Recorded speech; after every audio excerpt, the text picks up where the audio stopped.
ano bang dulot o epekto ng ganitong klaseng sponge na ating ginagamit sa ating pantahanan? Ang posibleng maging dulot nito ng ganitong klase ng sponge ay pwedeng pamugaran ng mga uod o ng anumang klase ng bakterya. Posibilidad na mangitlog sila sa ganito kaduming klase ng sponge.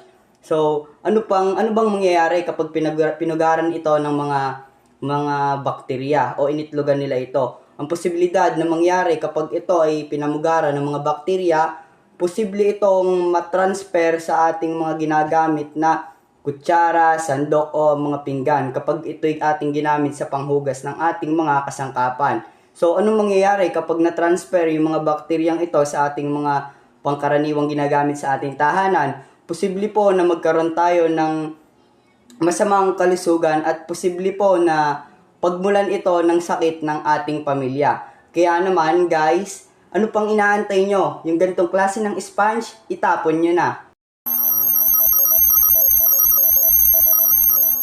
Pinakikilala ko sa inyo ang Nano Clean Sponge, ang magpapanatili at poprotekta sa kalusugan ng inyong pamilya.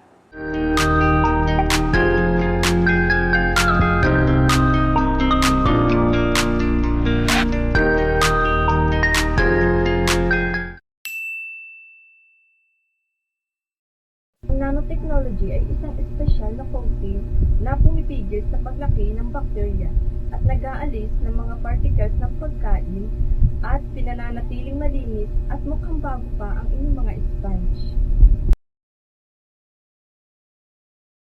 Kaya naman, ano pang hinihintay nyo? Bumili na ng Nano Clean Sponge.